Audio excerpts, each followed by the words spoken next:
Hey, what's up? It's Mac. I'm happy to be here. Today I'm filming live from Ali Bross's childhood bedroom.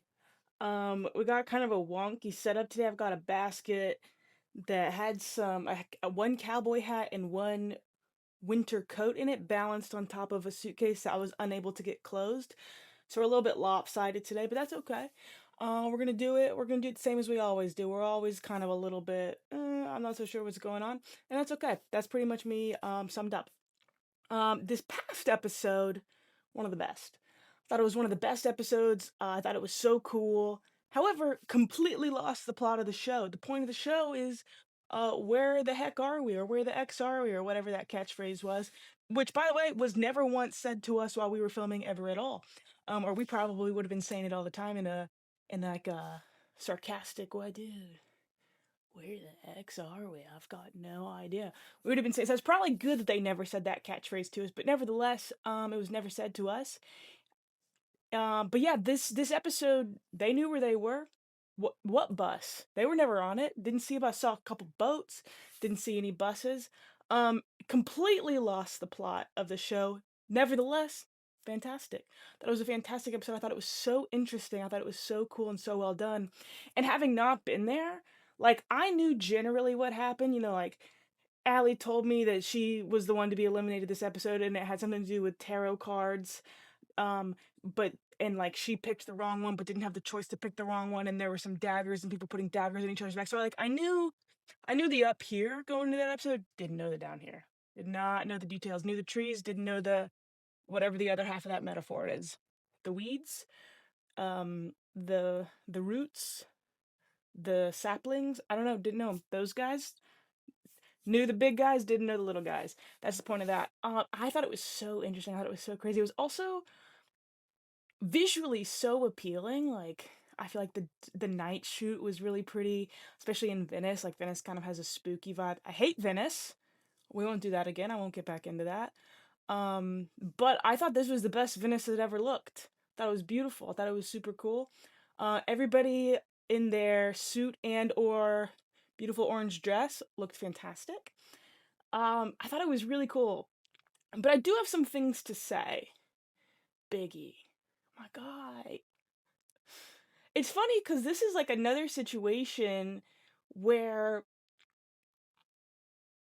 Peter kind of gets all the credit for making moves to get um people out, to get people eliminated.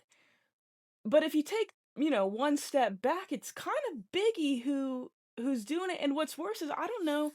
For my elimination, I don't think Biggie intended to get me out. I don't think it was his intention to cause a tie that may or may not end with me getting out. I don't think that was his goal.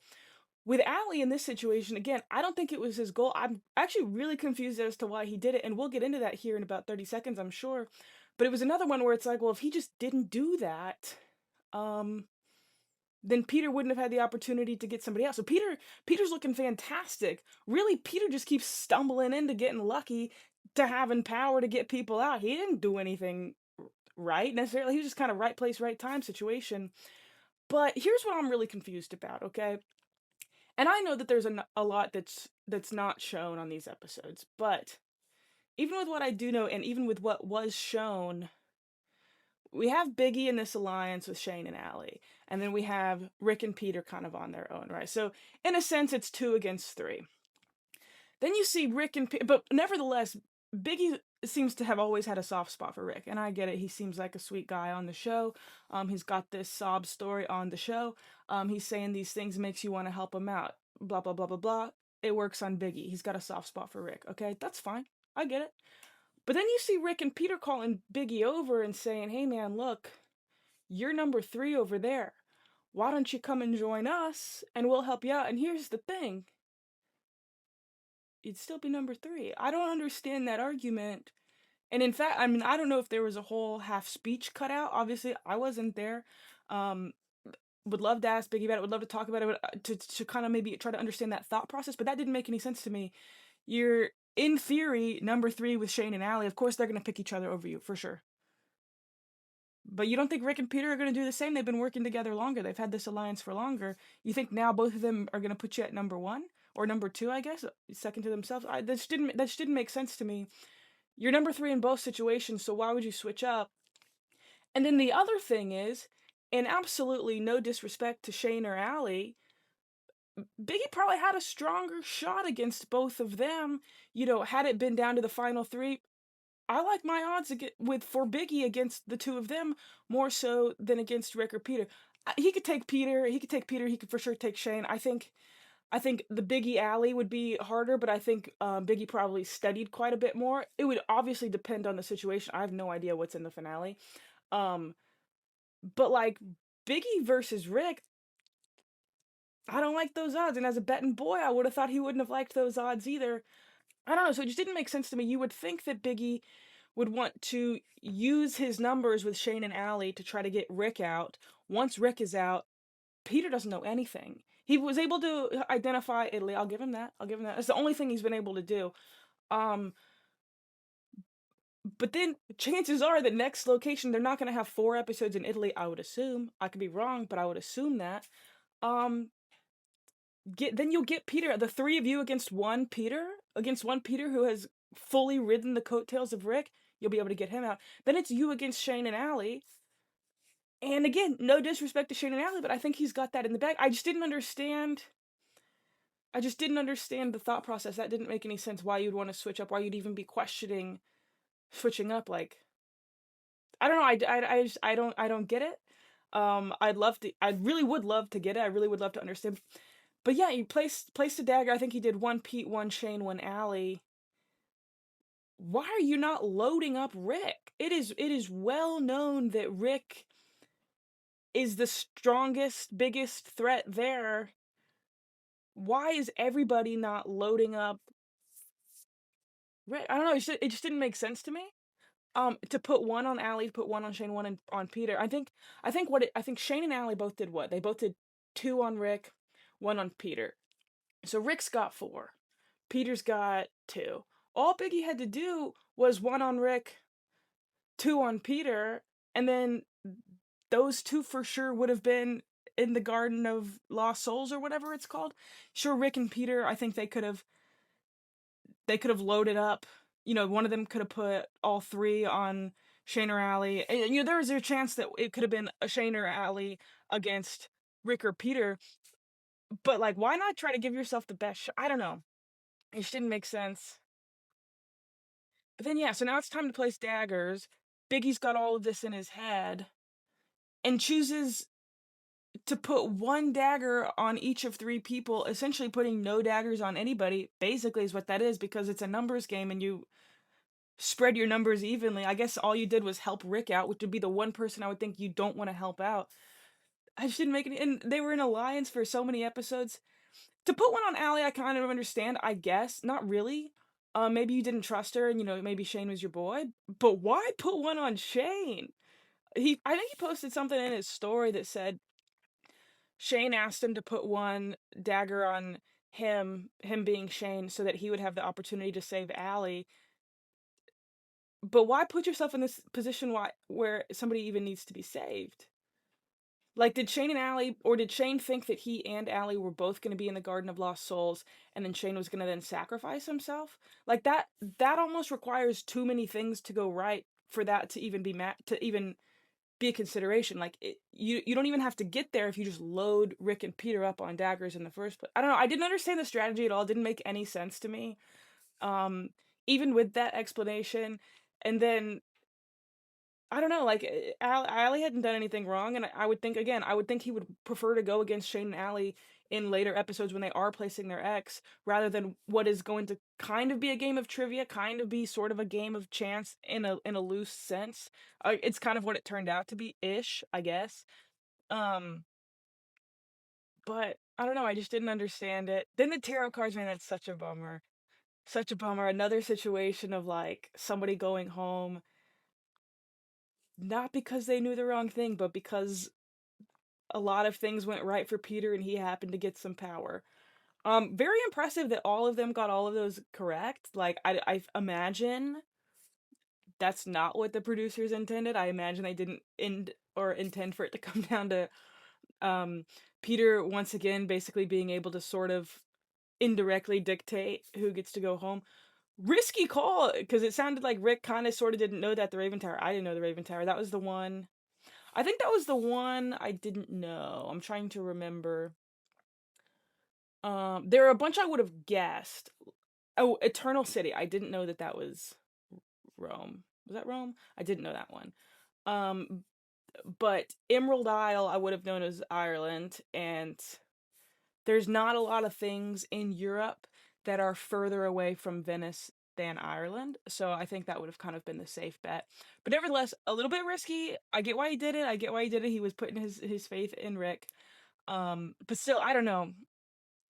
Such a bummer. It was like once again, like, Biggy, what are you doing? Like, you could have had this kind of in the bag moving. If you get rid of Rick, like, imagine had this been, I don't know, a situation where it was back and forth, back and forth, back and forth, and then Rick ended up going home. You'd have been smooth sailing to the end. And maybe he is still smooth sailing to the end. I don't really know what goes on after this, but I don't know. I just didn't understand it at all. Would love to hear him. Hoping to get him under the covers with Allie so we can get to the bottom of it. Just because I'm confused on what the thought process was there. Mostly why he thought he wouldn't be number 3 with them, because I think that's kind of where it all began. Maybe again, I'm sure there was a lot cut out that I just don't understand. But nevertheless, that was really confusing to me. But nevertheless, I thought this was a really, really cool episode, really well done, really interesting. What sucks now is it's all guys. That's what a nightmare. I don't want to, I mean, I'm going to watch it obviously, but like, I don't know. I came onto the show and I was talking to Allie, and I might have been talking to somebody else. And I said, I don't care who wins this game as long as it's a girl. It doesn't even have to be me. I just want this to be a girls' game. Initially, we were like, we want all girls in the finals, right? And we crushed from the start, right? We got 2 guys out back to back. And us girls, we were like, it's over. Like, we're going to get 5 guys out real quick, and then it's us. Cut to the next 6 people out are girls. That's tough. That's really unfortunate. We just couldn't stick together, I guess. Actually, I don't really know if that's the problem. Actually, I really think Biggy was the problem. I think we were all trusting Biggy, and what's worse is I don't think he was trying to get any of us out. I think he was just not thinking, not realize. I don't know, not realizing that Rick and Pete were working together, even though they're sneaking off to the other side of the bus constantly to talk to each other. What do you think they're talking about? They're not just getting to know each other. I don't know. I don't know, whatever. I mean, it's over. It's just a game, so who really cares? I don't hold any of this against anybody. Like, we all had a great time. We're all great friends. Love Biggie. Who cares? We're all buddies. But I am confused. And I do think all guys, you could see kind of, especially at the episode before this, all the guys were getting really amped up and really hated that. Hated watching that. And I have a hunch that's what these next couple of episodes are going to be. I think they're going to be a lot of testosterone. As Allie said, it's going to get weird in there. Those are great lines. She had a lot of really banger one-liners this episode. But yeah, cool episode. Sad to see her go. A cool way to go. Super spooky with the plague doctor. And she's the only one who didn't get to, go have a little chat with Jeffrey, which is funny thinking back to episode 1, because she was the one who was most amped about Jeffrey being there, and she didn't get her time with him. She jokes that he was like, I can't have the conversation with her, like she has too big of a crush on me. So we've got to figure out how to do it. That's not what happened, I don't think, but it is funny to think about that way. But yeah, kind of a bummer for her. She didn't get a false promise from him of some sort of alcohol or anything else that he promised a lot of other people. I actually don't think he promised me anything. Because yeah, I think he was like, oh, let's go get a beer, or let's go to a coffee shop, with a couple of other people. I can't remember what all the other ones were, but it doesn't matter. Now I'm just kind of rambling. Anyway, at the end of the last episode of Happy to Be Here, I said be sure to come watch this episode of Happy to Be Here, because I would have some big, interesting, exciting news to talk about. And now is the time to talk about that big, new, exciting news. And I'm so happy and excited, and to like finally be able to talk about it and finally like have all this out in the open. But the news is I'm dating Allie. I'm so happy. Um, she's been my girlfriend for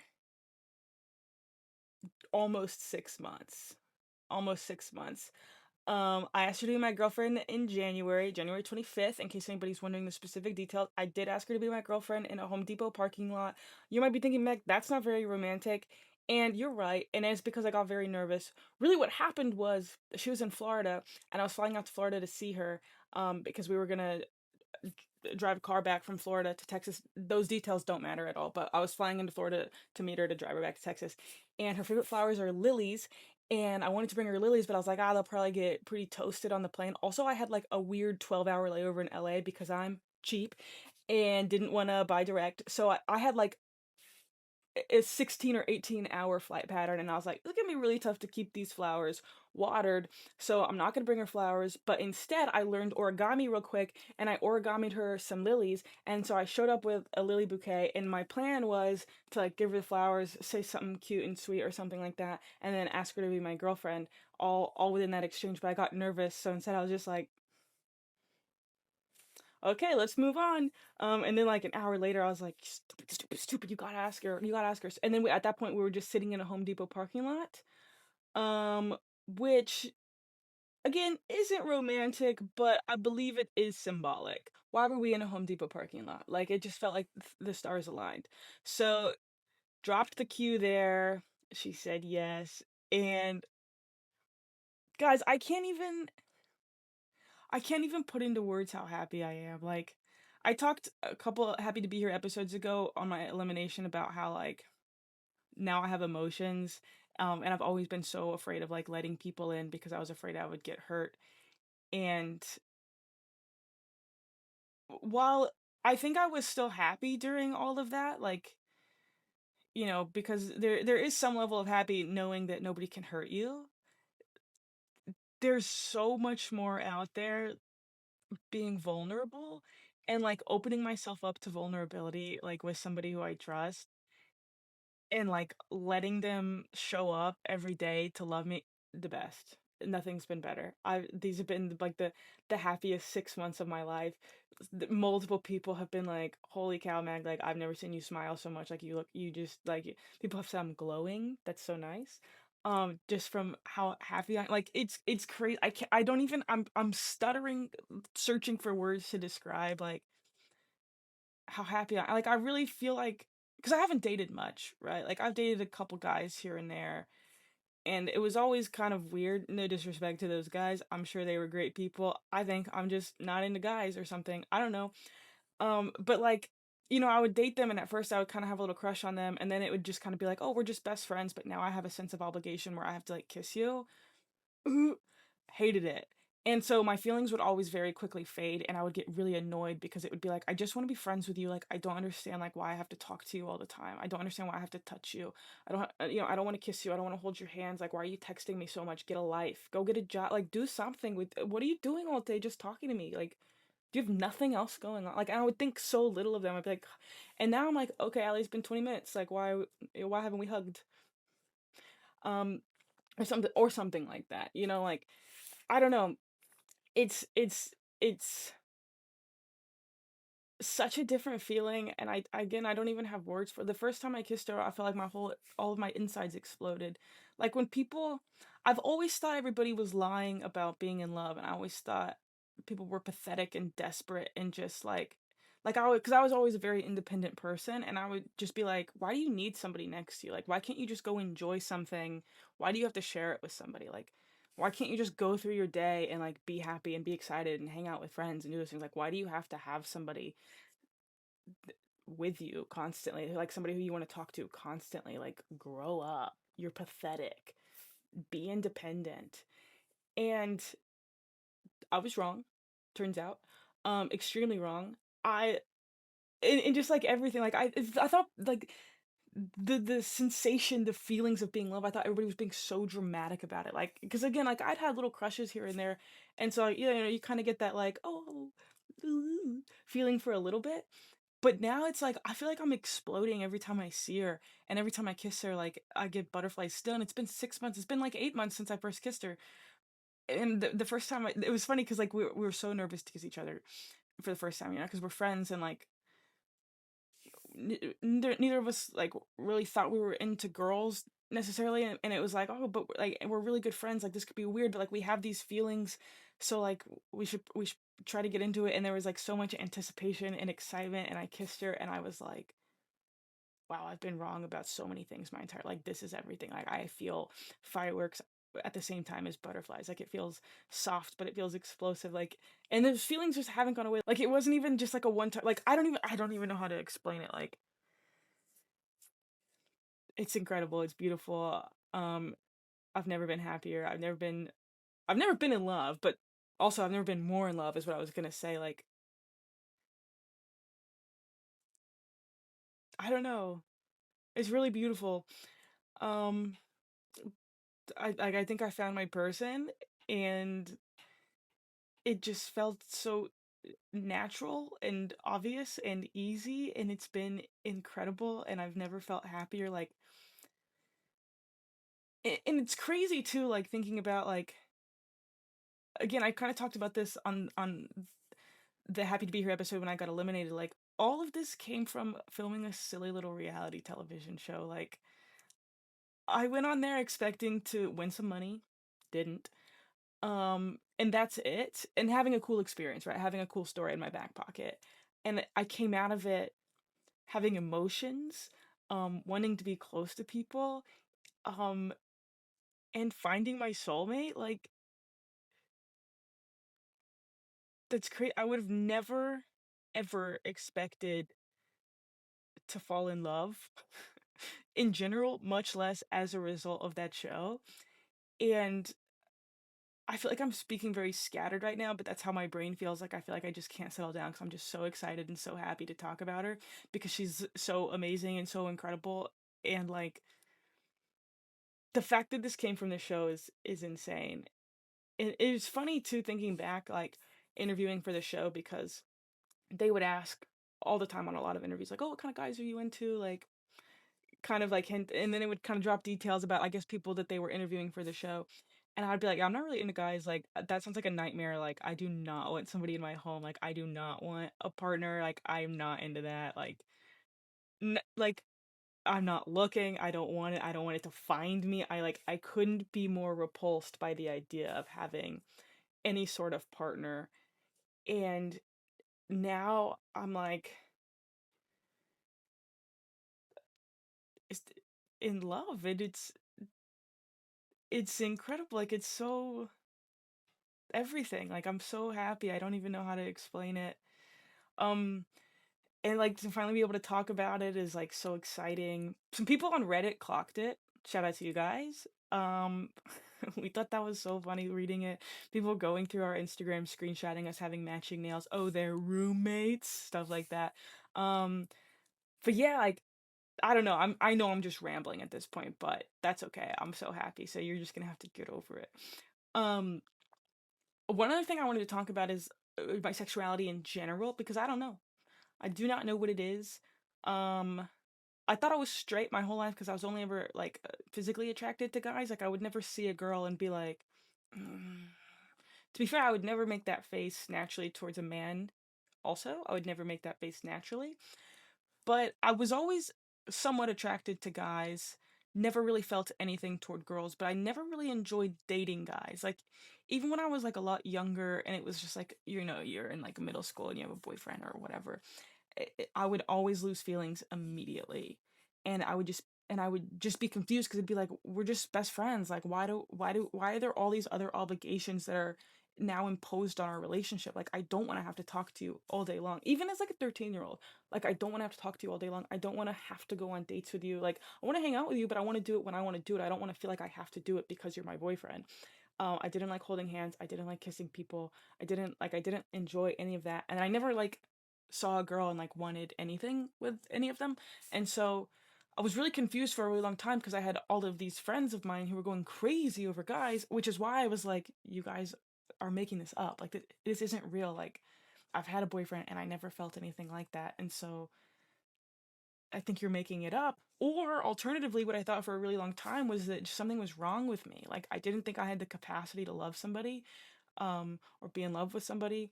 Um, I thought something in my brain was broken, like where I just didn't have I wasn't just like capable of feeling those things because like I would try, like I would date some people and like just nothing.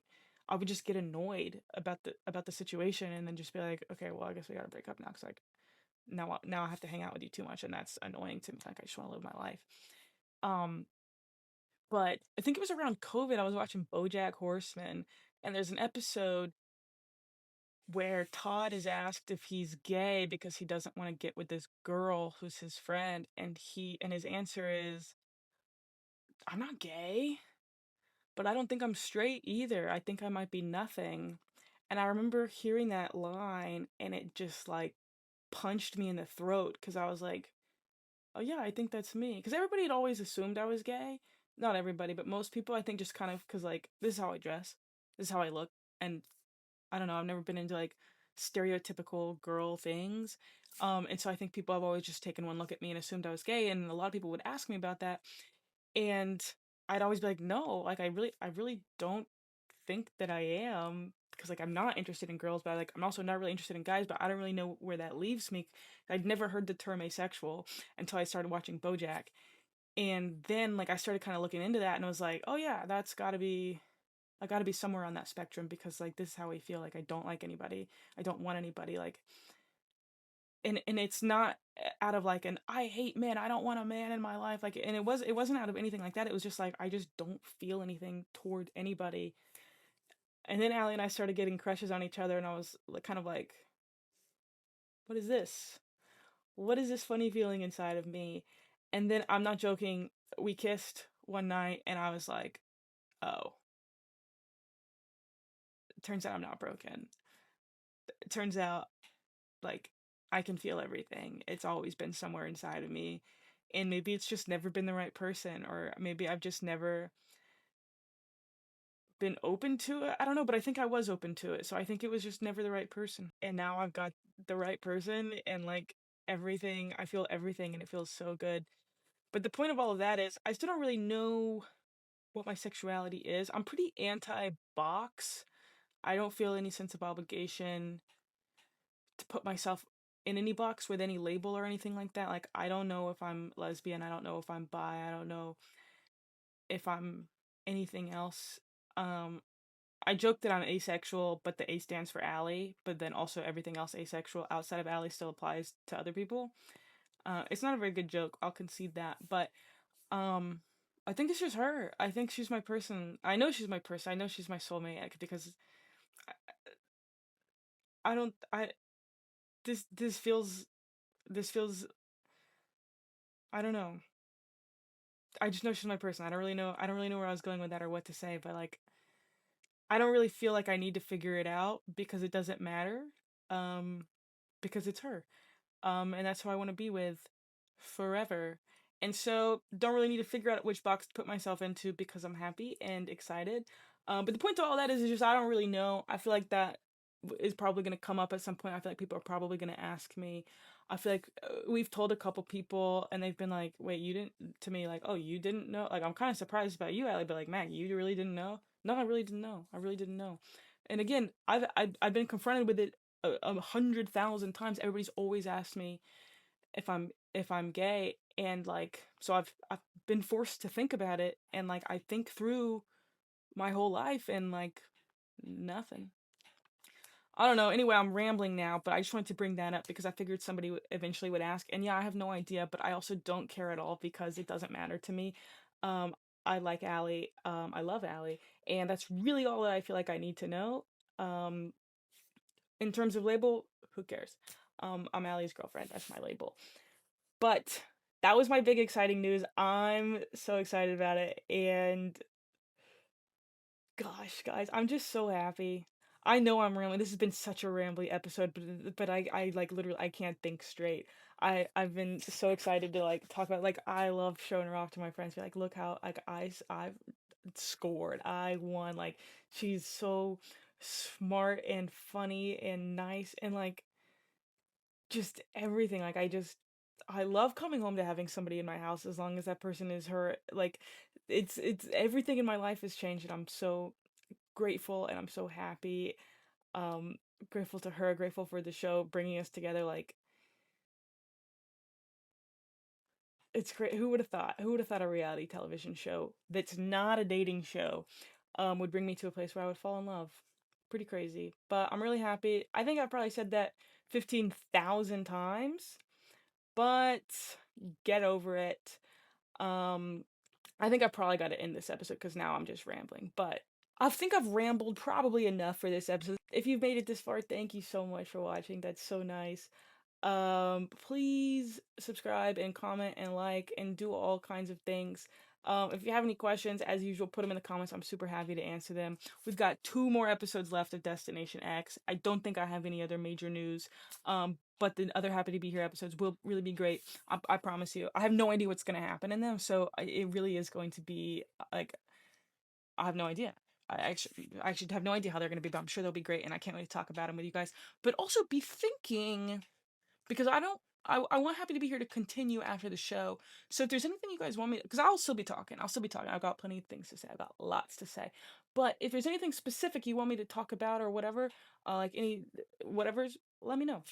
Because I'll be happy to get into that.